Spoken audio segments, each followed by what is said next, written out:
बना दिया। हम लोग अपनी बात को आगे लेकर जाएंगे। पिछले क्लास में हम लोग पढ़ा था डाई हाइब्रिड क्रॉस, पूरा फुल एक्सपेरिमेंट पढ़ा था हम लोग कि मेंडल ने अपने एक्सपेरिमेंट को प्रूफ करने के लिए मटर का दो तरह का बीज दिया और उन दोनों बीजों में दो तरह का कॉन्ट्रास्टिंग कैरेक्टर था। दो तरह का कॉन्ट्रास्ट बन कर दो तरह का कॉन्ट्रास्टिंग कैरेक्टर था। एक था राउंड येलो और व्रिंकल ग्रीन। राउंड येलो ये दोनों क्या था, प्योर था। राउंड भी प्योर था, येलो भी प्योर था। और व्रिंकल ग्रीन क्या था, रिसेसिव था। फिर देखा कि हम लोग वो आपस जब क्रॉस कराएगा दोनों बीज में, तो दोनों बीजों में तो जो नया बीज हासिल हुआ F1 जनरेशन में, तो देखा कि वो राउंड येलो था। ये राउंड येलो प्योर नहीं था, ये हाइब्रिड राउंड येलो था, क्योंकि ये राउंड येलो और व्रिंकल ग्रीन का मिक्सचर है। पहले में सारा का सारा राउंड येलो निकला, यानी कि राउंड येलो डोमिनेंट रह गया और व्रिंकल ग्रीन रिसेसिव हो गया। ठीक, जब इस राउंड येलो बीज जो कि हाइब्रिड राउंड येलो बीज था, अब इसको दोबारा इससे हासिल होने बीज पे दोबारा बोया गया, तो देखा गया कि 16 तरह का पौधा हासिल हुआ है ना। फेनोटाइपिकली 4 तरह का था और जीनोटाइपिकली क्या तरह का था, 1 2 4 1 था, 4 बार 2 था, 8 था और एक बार 4 था। 9 तरह का पौधा पैदा हुआ जीनोटाइपिकली। और फेनोटाइपिकली क्या तरह का पौधा पैदा हुआ था, 4 तरह का। अभी तो रेशियो 9:3:1 आया था। एक पौधा 9 तरह का, 9 पौधा एक तरह का था, 3 पौधा एक तरह का, 3 पौधा एक तरह का, एक पौधा एक तरह का, 4 तरह का पौधा हासिल हुआ। अगर कोई पूछ ले कि डाई हाइब्रिड क्रॉस में आपको फेनोटाइपिकली आप क्या तरह का पौधा हासिल हुआ था, जवाब होगा 4।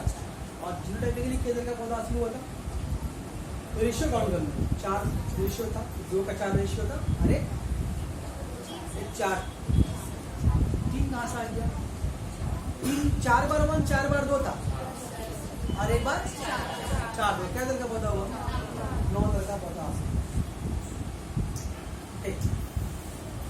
इसको हम लोग डाई हाइब्रिड क्रॉस के नाम से जानते हैं। तो देखा हम लोग इन दो कॉन्ट्रास्टिंग कैरेक्टर में फर्क है, तो कितने तरह के नए जानदार दुनिया में पैदा हुए। कुछ तो ऐसे पैदा हुए जो कि बिल्कुल अपने पेरेंटल जनरेशन से मुख्तलिफ थे। से राउंड ग्रीन पौधे का वजूद नहीं था, लेकिन राउंड ग्रीन पैदा हुआ। ये राउंड ग्रीन ना तो पेरेंट्स में से किसी एक का खूबी नहीं था, हाँ दोनों का अलग अलग खूबी था। मतलब कि एक राउंड का ले लिया और एक ग्रीन का ले लिया दूसरे बीच का, लेकिन ये दो ये राउंड येलो बीज ना तो पेरेंट में कोई एक भी नहीं था। ऐसे ही ना देखा हमको ना। तो अपने इस दो एक्सपेरिमेंट को, मोनो हाइब्रिड क्रॉस को और डाई हाइब्रिड क्रॉस को कैरी आउट करवाने के बाद अपने गार्डन में मेंडल ने 2 बहुत ही इंपॉर्टेंट लॉ दिए। जब भी कोई एक्सपेरिमेंट किया जाता है लेबोरेटरी में, वो एक्सपेरिमेंट को कैरी आउट कराने के बाद एक थीसिस दिया था, एक लॉ दिया है, एक लॉ दिया जाता है। एक्सपेरिमेंट को देखने के बाद, स्टडी करने के बाद एक खास नतीजे पर कोई साइंटिस्ट पहुंचता है कि इसका मतलब ये होगा, तो उसी को हम लोग क्या बोलते हैं, आखिर में लॉ बोलते हैं। ठीक है, तो ये लॉ बोलने से पहले कई बार एक्सपेरिमेंट को बार बार कैरी आउट करवाना पड़ा, तब जाकर हम किसी रिजल्ट तक पहुंच जाए। तो उसी बिना पर मेंडल भी क्या हुआ, उसने 2 नतीजे निकाला, 2 रिजल्ट निकाला अपने सारे एक्सपेरिमेंट से। 2 नतीजा अक्स किया, 2 रिजल्ट को निकाला, उसको लोग मेंडल्स का लॉ बोलते हैं। तो मेंडल्स का 2 लॉ है। समझ आ रही मेरी बात?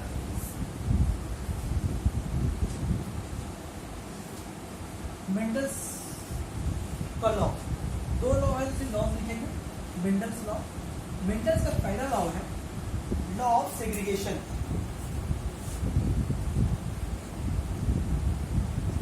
लॉ ऑफ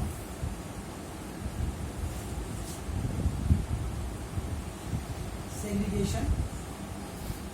दूसरा लॉ है लॉ ऑफ इंडिपेंडेंट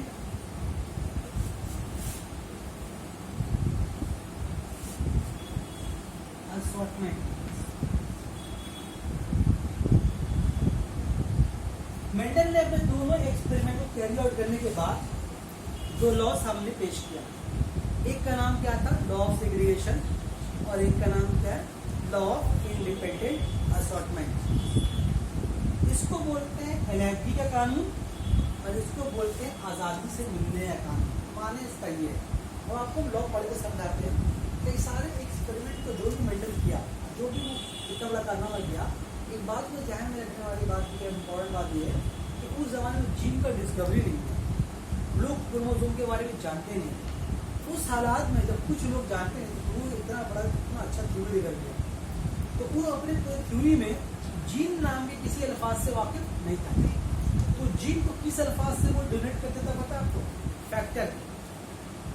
ये एक फैक्टर है, ये एक फैक्टर है, वो एक जीन को वो फैक्टर के नाम से वहाँ पर, कि उसको पता नहीं था कि जीन क्या चीज़ है। जब बाद में जब वो ह्यूगो डी जो साइंटिस्ट है, जिसको बोला जाता है फादर ऑफ मॉडर्न जेनेटिक्स, क्या बोला जाता है, तो वो क्या किया, फिर उसको वहाँ पर फैक्टर बढ़ा के उसमें जीन लगाया, तब थ्योरी और क्लियर हुआ।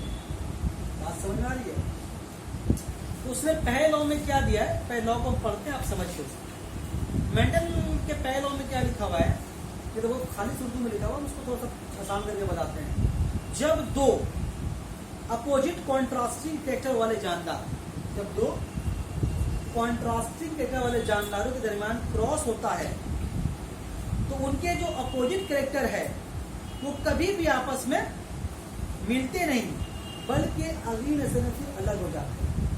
मतलब क्या, मेंडल का कहने का मतलब ये है कि जब दो डिफरेंट कैरेक्टर रखने वाले जानदारों में अगर क्रॉस हो, उसी नए जानदार पर जो क्रॉस होगा, तो कभी भी ऐसा नहीं होगा कि दोनों कंप्लीटली आपस में मिक्स हो जाएंगे, कंप्लीटली आपस में मिक्स हो जाएंगे, ऐसा कभी नहीं होगा। बाद की आने वाली नस्लों में फिर ये लोग अलग अलग हो जाएंगे। यही तो हुआ था। हम लोग क्या देखा, लंबा पौधा नाटा पौधा, शुरू में प्योर लंबा प्योर नाटा, फिर क्या हुआ, हाइब्रिड टॉल। देखने में लगा क्या कि नाटा खत्म हो गया, और ये जो हाइब्रिड टॉल आया लंबे नाटों का मिक्सचर है, अब एक नया जनरेशन पैदा हुआ। लेकिन ऐसा नहीं हुआ कि हमेशा यही चला। बाद के आने वाली नस्लों में हम लोगों ने देखा कि हाइब्रिड टॉल नहीं मिला और प्योर टॉल नहीं मिला, और फिर प्योर टॉल नहीं मिला ना, वही वाला रेशियो 1:2:1। तो बाद में सेकेंड जनरेशन में जाके अलग अलग हो गया। जो प्योर टॉल था फिर जाहिर हुआ अलग से बिल्कुल, अगर प्योर टॉल तो फिर जाहिर हुआ, और हाइब्रिड टॉल तो फिर हुआ ही था। ऐसा हुआ ना। हम लोग यहाँ पर भी देखेंगे, हम लोग जो मेंडल के हम लोग डाइब्रिड क्रॉस में देखा, हम लोग पहले राउंड येलो था प्योर, फिर व्रिंकल ग्रीन था, क्रॉस कराया तो राउंड येलो मिला, व्रिंकल ग्रीन तो गायब हो गया। तो लगा कि ये मिक्स हो गया आपस में, एक दूसरे के अंदर समा गया, लेकिन ऐसा हुआ नहीं। बाद के आने वाली नस्लों में ये डाइब्रिड को छोड़ दो, मोनोहाइब्रिड नहीं दूंगा, तो मोनोहाइब्रिड की मिसाल दिया आपको कि प्योर लंबा और प्योर नाटा जो क्रॉस कराया गया, तो हम लोग का हाइब्रिड टॉल मिला, सारे पौधे लंबे मिले। इसका मतलब ये नहीं हुआ कि नाटा पौधा भी खत्म हो गया। हालांकि उस जनरेशन में नहीं, बिल्कुल जाहिर नहीं हुआ। उस जनरेशन में बिल्कुल भी उसका एक जरा निशान भी नहीं पैदा हुआ, मालूम हुआ। आज में देख के तो नहीं मालूम कर पाएंगे कि लंबा जो पौधा वो हाइब्रिड टॉल है या प्योर टॉल है, आपको तो नहीं पता, तो आपको सादा वाला लंबा देखने को मिला। लेकिन हम लोग को लगा कि नाटा पौधा अंदर मिक्स होकर खत्म हो गया, लेकिन ऐसा हुआ नहीं। सेकेंड जनरेशन में नाटा पौधा भी जाहिर हुआ, और प्योर लंबा भी जाहिर हुआ, और फिर हाइब्रिड टॉल भी जाहिर हुआ। इसी को बोलते हैं लॉ ऑफ सेग्रीगेशन। और समझ यही मेंडल ने कहा कि जब दो कॉन्ट्रास्टिंग के जानदारों के दरमियान क्रॉस होगा, तो उनमें जो कॉन्ट्रास्टिंग जो कैरेक्टर है वो कभी भी आपस से मिलते नहीं है। जैसे मान लीजिए, एक मिसाल को समझा रहे हैं, मान लीजिए किसी के अब्बा का हाइट 6 फुट है और किसी अम्मी का हाइट मान लीजिए 4.5 फीट, फॉर एग्जाम्पल मान लीजिए। तो ऐसा कभी नहीं होगा कि जो दोनों हाइट मिक्स होके किसी औलाद 5 फीट का ही पैदा हो सकता हो, लेकिन उसके बाद की नस्ल में फिर कोने को 6 फुट का है, कोने को 4.5 फुट का आएगा, पर अलग होना ही होना। हमारी बात, ये बात मैंने सुनाने की कोशिश कर। ठीक, अब आइए second law of independent assortment. ये बहुत इंपॉर्टेंट लॉ है। उसने क्या बताया कि जब दो या दो से ज्यादा जोड़े वाले अपोजिट कैरेक्टर होंगे, कितने से ज्यादा, 2 या 2 से ज्यादा अगर अपोजिट कैरेक्टर अगर आपस में क्रॉस कराए जाए उन लोगों के बीच में, तो ये कैरेक्टर एक दूसरे के मामले में खुद मुख्तार मतलब इंडिपेंडेंट होते हैं और नहायत की आज़ादी के साथ एक दूसरे से मिलकर नए नए औसाफ पैदा करते हैं।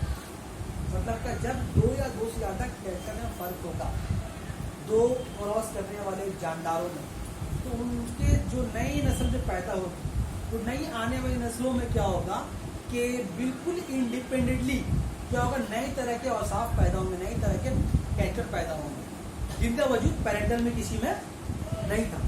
यही हाइब्रिड क्रॉस में हुआ ना। हाइब्रिड हम लोग क्या लिया, राउंड येलो लिया और ग्रीन ग्रीन लिया। तो हम लोग देखा कि जब ये दोनों आपस में क्रॉस किए तो ये बिल्कुल इंडिपेंडेंट हो गए। आगे कुछ दूर जाने के बाद क्या देखा हम लोगों ने कि ऐसे ऐसे पौधे पैदा हो गए जो थे ही नहीं। मतलब जो राउंड येलो था, ऐसा नहीं कि राउंड को येलो पकड़े हुए अब तो जाने नहीं देंगे, जाएंगे दोनों साथ में जाएंगे, नहीं तो नहीं जाएंगे। हम लोग क्या राउंड येलो अलग अलग होती है, राउंड जाके मिल गया ग्रीन से और ग्रीन कलर मिल गया येलो से, ऐसा हुआ ना। तो ये क्या होगी, एक तरह नए तरह के कैरेक्टर पैदा हुए कि नहीं हुए। तो मेरी बात सुना। तो यहाँ पर इसका मतलब क्या हुआ, इसका सेकंड लॉ खास करके इसके लिए डाई हाइब्रिड क्रॉस के लिए, क्योंकि मोनो हाइब्रिड क्रॉस में नया तरह कुछ नहीं पैदा हुआ था। हाइब्रिड को नया मोनो हाइब्रिड कुछ नया पैदा हुआ था, कुछ नया बीज तो नहीं आया, वही टर्न वही डॉग, वही टर्न वही डॉग। बहुत होगा तो क्या था, प्योर था और इम्प्योर था। लेकिन इसमें क्या देखा हम लोगों ने, बिल्कुल एक नया तरह का किसी मुमकिन था डाई हाइब्रिड क्रॉस। इसी इसमें लिखा हुआ भी क्या है, दो या दो से ज्यादा। मेरी पहले लॉ में ऐसा नहीं बोला। तो पहला लॉ किसके लिए खास है, मोनो हाइब्रिड क्रॉस का, और सेकंड लॉ हाइब्रिड क्रॉस को जाहिर करता है। बात समझ में आ रही है, पक्का याद रहेगा। अच्छा, यहाँ पर कुछ सिग्निफिकेंस लिखा हुआ है, 4 लाइन में पढ़ के सुना दे रहे हैं आपको। मेंडल के कवानीन, मतलब मेंडल का लॉ है, तकरीबन 3 दहाइयों तक, 3 दहाइयों मतलब 30 साल, एक दहाई को बोलते हैं 10 साल का वक्त, 3 डिकेड तक गुमनामी के धुन में खोया रहा। आखिरकार दुनिया को मेंडल के कवानीन की अहमियत का अंदाजा हुआ और उसके बाद से आज तक मेंडल के कवानीन इंसानी फल बायोलॉजी के इस्तेमाल किए जा रहे हैं। मतलब शुरू में देखा कि मेंडल की थ्योरी को कोई देखा ही नहीं किया, बाद में उसके मरने के 20-14 साल के बाद वो दुनिया के सामने आया। जब वो सामने आया दुनिया के सामने, तो आज तक उसके बाद से मेंडल के लॉ को इस्तेमाल करके इंसानी फला, इंसानी मतलब हम लोग की तरक्की के लिए उसको इस्तेमाल किया जा रहा है। क्या लिखा हुआ है इसमें, वो छोटा ज्यादा बड़ा नहीं पढ़ के सुना दे रहा है। पोल्ट्री फार्मिंग में किस्म किस्म की ऐसी मुर्गियां पैदा की जा रही है जिसे ज्यादा गोश्त और अंडे हासिल किया जा सकता है। बहुत सारे जानवर हैं, बहुत तरह का वैरायटी होता है। कोई जानवर ज्यादा अंडा देने वाला होता है, कोई जानवर ज्यादा गोश्त देने वाला होता है। तो यहाँ पर क्या किया गया कि अच्छे अच्छे जानवरों को आपस में क्रॉस कराया गया, जो कम जात के जानदार है लेकिन अंडा ज्यादा देते हैं। अगर कुछ मुर्गी ऐसी हो जो अंडा ज्यादा दे रही है, गोश्त कम होता हो। कई बार कोई ऐसा मुर्गा हो जो गोश्त ज्यादा होता हो, लेकिन उसके खानदान में अंडा कम होता है। अलग अलग दो लग जाते हैं और उनमें क्रॉस करा दिया गया। अब उससे एक नई मुर्गी पैदा हुई, अभी नई मुर्गी पैदा हुई, नई मुर्गी पैदा हुई, वो अंडा भी दे दिया, गोश्त भी ज्यादा उसके अंदर हो गया। तो क्या हुआ, एक नया चीज पैदा हो गया। बात समझ में आ रही है। उससे क्या हुआ कि हम मुर्गी पाले तो अंडा ही मिल रहा, गोश्त भी मिल रहा। इससे पहले क्या उसे अंडा ही मिल रहा था। अब मुर्गी छोटी दुबली पतली सी मुर्गी है, मतलब काट के घर कभी नहीं हो रहा, गोश्त रान है ही नहीं मुर्गी में। बात समझ में आ रही है। तो इस तरह से हम लोगों का ही तरक्की के लिए उसको इस्तेमाल किया गया। जिससे ज्यादा गोश्त और अंडे हासिल हुए, वैसे ही अच्छी नस्लों की ज्यादा दूध देने वाली गायें ऐसे पैदा की जाती है। जैसे ऑस्ट्रेलियन गाय दूध और गोश्त के मामले में बहुत तगड़ी है और रहती बहुत खूबसूरत देखने में लगती है, और उनका कलर ही बहुत अच्छा होता है। वो गोश्त भी ज्यादा देती है और दूध भी ज्यादा देती है। और हम लोग की बंगाली गाय है, हाइट भी कम रहता है उसका। बात समझ में आ रही है। तो ऐसे तो वहाँ अच्छी गाय की जो क्या बोलते हैं उसको नस्ल को मंगाया जाता है और उसको यहाँ की गाय से क्रॉस कराया गया। तो उससे जो एक नई गाय का फैमिली पैदा हुआ, वो क्या देखा जा रहा है उसके अंदर, वहाँ वाली गाय खूबी है। बात समझ में आ रही है। पंजाब में इस तरह की बहुत गाय जो ऑस्ट्रेलिया गाय से बहुत मिलती है। ठीक, फिर कुत्तों और घोड़ों और दूसरे जानवरों को भी अच्छी नस्ल इसी तरह से हासिल की जाती है। मतलब कुत्तों और घोड़ों, हमें तो कुत्ते का ध्यान नहीं रहता, हमें कुत्ता ऐसे पल जाता है, लेकिन कुत्ता का मतलब वैरायटी है, अलग अलग कुत्ता अलग टाइप का होता है। कुत्तों में भी क्रॉस कराया जाता है, हर जगह कुत्ता भी अलग अलग है। हम लोग कुत्ता वही कुत्ता वो जो कहा कि नहीं, जो लड़की थी इसमें बिग बॉस में, साढ़ा कुत्ता कुत्ता मेरा कुत्ता टॉमी, वही याद है ना, कौन बोल रहे सर, शहनाज ना, साढ़ा कुत्ता कुत्ता मेरा कुत्ता टॉमी, मैंने ऐसे उल्टा बोल दिया ना, ऐसे कुछ तो बोली थी वो, खैर अलग बात। तो हम लोग कुत्ता वगैरह कुत्ता हो, देखने में लगा कुत्ता, तो बोलने में लगा कुत्ता, लेकिन वहाँ वाला अगर कुत्ता देखने में लगेगा, मन में लगा मतलब लगेगा हो जाएगा, फिर भी घिन लगेगा हम लोगों को, लेकिन देखने में अच्छा लगता है। इसमें लोग क्या बोलते हैं, विलायती कुत्ता बोलते हैं ना, शाला कुत्ते हैं विलायती कुत्ते के बाद। तो कुत्ता भी क्या हो, किसी न किसी नस्ल से क्रॉस हो गया, एक नया कुत्ता बना, ठीक था। वैसे घोड़े का नस्ल का यहाँ तो हम लोगों का घोड़ा का उतना एक्सपीरियंस है नहीं, या चाहे अब तो घोड़े का सवाल बहुत कम भी हो गया है, लेकिन जो लोग घोड़े के बारे में जानकारी रखते हैं वो घोड़े की अच्छी नस्ल को पहचानते हैं। हम लोग शादी ब्याह में घोड़ा आता है, एकदम खराब नस्ल है, यहाँ घाव हो गया उसका, तो मुँह छोटा है, गधा से अच्छा लगता है। लेकिन तुम देखो अगर मौका मिले, तुम फुट विलियम पे कभी सुबह जाओ स्प्लेंडर की तरफ, जो मिलिट्री में घोड़ा देख रहे हैं, घोड़ा लगता है एक फ्लोर में बैठा हुआ आदमी, घोड़ा भी चमक रहा, खूबसूरत, कितना अंदर पाँच रहा है, घोड़ा देखिए तो डर लगेगा। और हम लोग घोड़ा देख रहे थे, हम लोग घोड़ा को कुत्ता हो गया तो वो सब घोड़ा अच्छी नस्ल है। घोड़ा सबसे अच्छा घोड़ा कहाँ पाया था, अरब का घोड़ा का जो खूबी है वो सब खूबी दुनिया में किसी घोड़ा में नहीं है। तो ज्यादातर अरब के घोड़ों के साथ बाकी दुनिया के घोड़ों को नस्ल को क्रॉस करा के अरब की नस्ल वाला घोड़ा पैदा किया। इसी तरह फलों में, सब्जियों में, अनाज में, चावलों में, हर चीज में मेंडल के इसी लॉ को, इसी एक्सपेरिमेंट को इस्तेमाल करके अच्छी चीजें पैदा की जा रही। ठीक, आजकल तो आजकल मछली भी हो रहा है इस तरह से, आजकल मछली भी चलेगा, मछली इसको बोलते हैं हम लोग फिशरी, एक बड़ा तालाब हो गया तो मछली पाला जा रहा है, बात समझा रही। तो मछली का कुछ अंडा लाकर छोड़ दिया गया, अच्छी मछली का अंडा लाकर छोड़ दिया गया, उससे फिर जो मछली पैदा हुआ, फिर ब्रीडिंग बढ़ा तो अच्छा मछलियाँ पैदा हुआ। जानते हैं मछली पैदा, तालाब में मछली पाला है, नहीं पता कुछ करते हैं ना। तो इस तरह से इस बुक में और बढ़िया से लिखा हुआ है, थोड़ा सा और अगर है तो बता देना, और बढ़िया तो बता देना, तो समझ में आएगा। तो मेंडल के एक्सपेरिमेंट, मेंडल का थ्योरी था, वो इतना इंपॉर्टेंट रोल प्ले कर रहा है हम लोग डेली लाइफ में। इतनी बड़ी आबादी में सारा खाने पीने का सामान जो आसानी से मिल रहा है, उसके पीछे यही वजह है कि बहुत लंबा है, पढ़ने का फायदा नहीं है, होते काफी ना बताते काफी। अब आइए इसके बाद चलते हैं, एक क्वेश्चन आता है कि एग्रीकल्चर में या खेती बाड़ी या जानवरों की ब्रीडिंग में मेंडल के कॉनिंग का, मेंडल के थ्योरी का एक्सपेरिमेंट का क्या रोल है, मेंडल ने क्या काम किया जिससे इंसानों को बहुत फायदा हो। आप खुद कैसे मारा वो दूध से, अब खुद हम लोग को खाना दे रहे, खाना वो नहीं दे रहा, लेकिन थ्योरी से लगाया ही। अब आइए बात करते हैं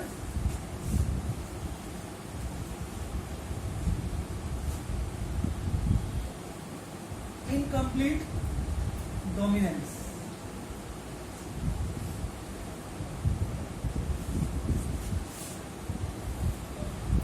इनकम्प्लीट डोमिनेंस किसको बोलते हैं? डोमिनेंट मतलब समझ क्या होता है, जो हावी हो जाता है। इनकम्प्लीट का मतलब क्या हो रहा है, नामुकम्मल, हावी होना। मतलब कभी कभी हम लोग क्या देखा, मंडल के मोनाइटो में क्या देखा कि जब हम लोग प्योर टॉल और प्योर डॉल क्रॉस कराए तो कैसा पौधा मिला हम लोगों को, बोलो, प्योर हम लोग को हाइब्रिड टॉल मिला। क्यों टॉल मिला, क्योंकि हम लोग का टॉल जो था वो डोमिनेंट रहेगा और जो डॉट था वो छिप गए, रिसेसिव था। ठीक है, तो जब हम लोग ग्रीन में देखा, राउंड येलो में देखा, राउंड येलो डोमिनेंट था, हावी हो गया, बल्कि ग्रीन रिसीवर छिप गया। लेकिन कभी कभी ऐसा होता है कि डोमिनेंट जो कैरेक्टर होता है और जो रिसेसिव, यानी दोनों में किसी एक में कोई भी जाहिर नहीं होता, एक नया चीज जाहिर हो जाता है। और डोमिनेंट हावी नहीं हुआ, डोमिनेंट को हावी होना चाहिए था, तभी तो डोमिनेंट कैरेक्टर है वो। और एक चीज ऐसी किसी को छिप जाना था। तो बोलने का मतलब ये है कि जब दो कॉन्ट्रास्टिंग कैरेक्टर को मिलाया जाए, उसका एक डोमिनेंट रहे और एक रिसेसिव रहे, लेकिन जो नई औलाद आए, जो नया जनरेशन आए, जो नया पौधा, जो नया बीज आए, वो तो ना डोमिनेंट वाले की तरह हो और ना ही रिसेसिव वाले की तरह हो। मतलब एक बीच का हो जाए। कैसे बीच का हो जाए? यहाँ एक मिसाल दिया हुआ है बहुत अच्छा किताब में। एक रेड कलर का फूल लिया गया, रेड कलर का फ्लावर लिया गया और एक व्हाइट कलर का फ्लावर लिया गया। खूब एग्जाम्पल लिखा हुआ है। तो उसमें जो रेड कलर का फ्लावर है, एग्जाम्पल देख लिख रहे हैं उस पर हम किससे जाहिर कर रहे हैं? बड़ा हाथ, ये छोटा हाथ। यहाँ बगल में क्या लिख रहे हैं? रेड लिख रहे हैं और ये वाला व्हाइट लिख रहे हैं। ठीक है, लिख दिया हो गया ये। अब ये रेड और व्हाइट, ये प्योर रेड और प्योर व्हाइट है। तो अब यहाँ पर क्या होना चाहिए? जब ये पौधा आपस में क्रॉस करेगा दोनों फूल का फ्लावर का पौधा, तो हम लोग के हिसाब से क्या पैदा होना चाहिए? हम लोग का पौधा पैदा होना चाहिए आर, यानी कि हाइब्रिड होगा। तो एक आर यहाँ से एक आर यहाँ से आएगा, लेकिन ये हाइब्रिड रेड नहीं होगा बल्कि ये पिंक कलर का हो गया। कैसा हो गया? मतलब क्या? मतलब कि डोमिनेंट हुआ थोड़ा सा, पूरा नहीं हुआ। व्हाइट तो आया नहीं, लाल के करीब में गुलाबी है। लाल कलर गुलाबी जो कलर पिंक कलर है, वो लाल के करीब कलर है माना जाता है उसको। तो ये रेड जो पूरा रेड नहीं आया वाले क्या जाएगा? रेड थोड़ा सा धीमा पड़ेगा, पिंक कलर आएगा। और व्हाइट तो खैर आया ही नहीं, तो ऐसी उसको नहीं आना था। वो तो रिसेसिव था, उसको ऐसी भी नहीं आना था, आना था इसको, लेकिन पूरा नहीं आया। इसी को बोलते हैं इनकम्प्लीट डोमिनेंस। अब क्या हुआ? जब इस पौधे को बोया गया, इस पौधे को तो मेंडल का जो पहला लॉ जो है, लॉ ऑफ सेग्रीगेशन, उसके मुताबिक यहाँ से मतलब अलग अलग। फिर क्या हासिल हुआ? फिर आपको रेड पौधा भी हासिल हुआ, रेड फूल भी हासिल हुआ, और रेड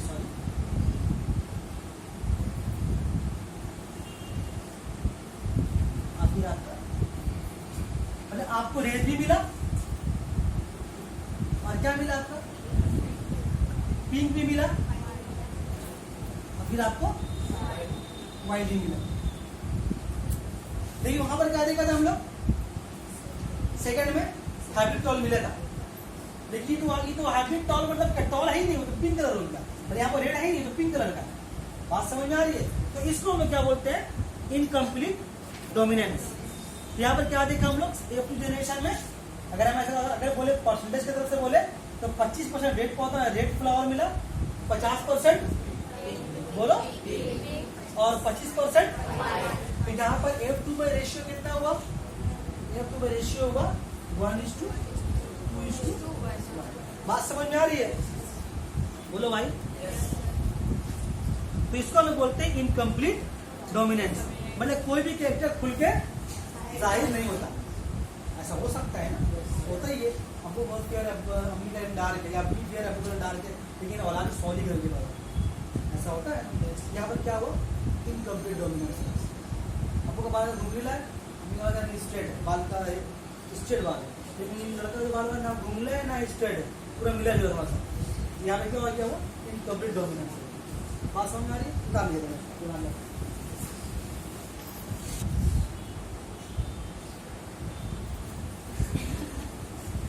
नहीं 1:2:1 रेशियो। ये रेशियो इससे पहले भी देखा है। कहाँ देखा है? मोनो हाइब्रिड में जीनोटाइपिक रेशियो है, लेकिन यहाँ पर ये 1:2:1 जीनोटाइपिक रेशियो नहीं है। ये तो आपको साफ दिख रहा है आपको, ये कौन रेशियो है? Phenotypic ratio. आज समझ में आ रही है? तो कंफ्यूज नहीं होइएगा। मतलब के मेंडल के मोनो हाइब्रिड क्रॉस में जो पहला वाला जो मटर का पौधा था, टॉल डॉर प्योर डॉग और प्योर टॉल था, तो उसमें प्रेजेंटेशन 3:1 था। लेकिन यहाँ पर क्या है? 1:2। ये फेनोटाइपिक का मतलब क्या? जब वो देख के लगे तो आपको तो पिंक कलर रेड कलर दिख के समझ में आएगा ना। इसे मिक्स मत होइएगा, मिक्स बोले कैसा कंफ्यूज नहीं होइएगा कि 1:2:1 फेनोटाइपिक रेशियो भी है, फिर यहाँ पर भी है, क्या चीज़ है? तो ये दूसरा चीज़ है, ये आपका फेनोटाइपिक रेशियो है। बात समझ में आ रही है? चल आगे चलते हैं। क्या बात है?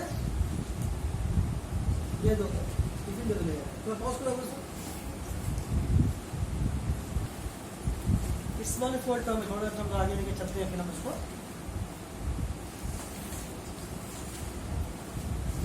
हालांकि जो चीज बताएंगे अभी आप, इससे पहले हम पढ़ चुके हैं सेल डिवीजन में। बिठा दो इसको।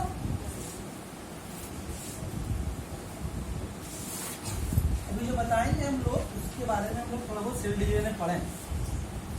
क्या पढ़े देखिए।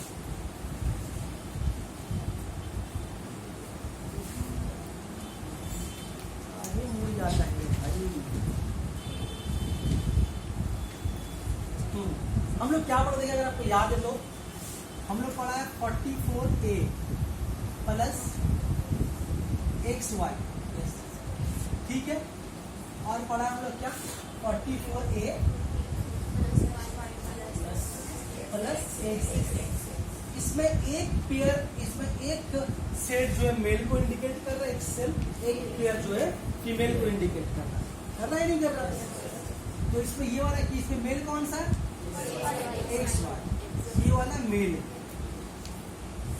और ये वाला फीमेल का क्रोमोसोम का सेट।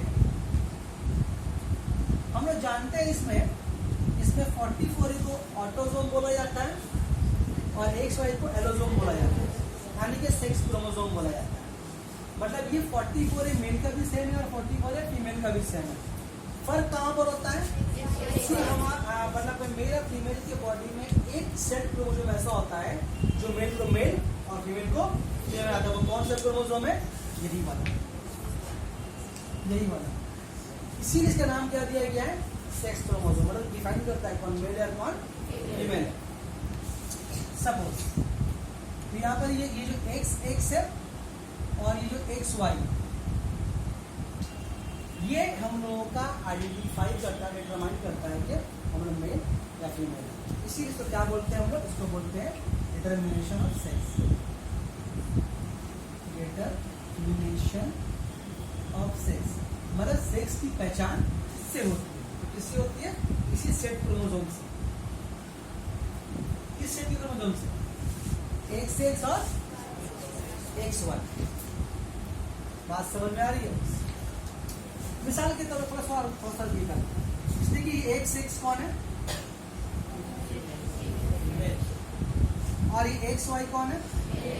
अच्छा अब देखिए यहाँ से सवाल पैदा हो सकता है कि इसमें कौन सा होमोगैमेटिक है।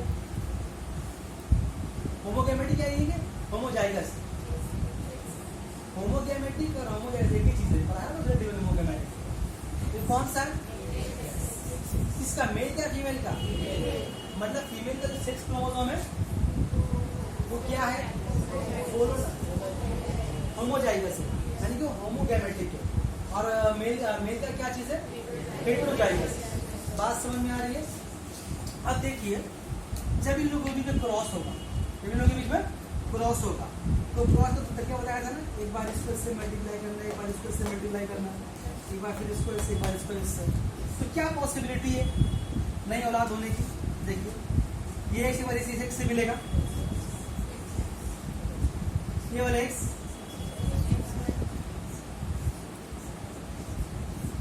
फिर ये वाला इससे एक्स से मिलेगा और ये वाला।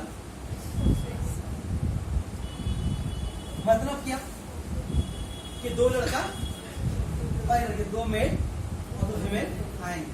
अच्छा यहाँ पर देखिए दोनों लिखा हम कैपिटल में, स्मॉल में लिखा नहीं। इसका मतलब डोमिनेंट है, इसका मतलब ये क्यों, अगर डोमिनेंट नहीं हो तो बड़ा मसला हो जाएगा। मान लीजिए अगर हम आप मेल है, आपके अंदर और वो भी छिपी भी, तो फिर आप मामला समझ क्या होगा, फिर समझ गया। हाँ तो यहाँ पर ऐसा नहीं होता, यहाँ पर दोनों क्या होगा, अगर लड़का तो लड़का, लड़की है तो लड़की, आप फिर अगर 20 में फिर मालूम कौन है। अच्छा यहाँ पर एक इम्पोर्टेंट बात आपको समझने वाला ये है कि यहाँ पर मेल चाइल्ड कौन है, मेल चाइल्ड ये और ये है, और ये कौन है,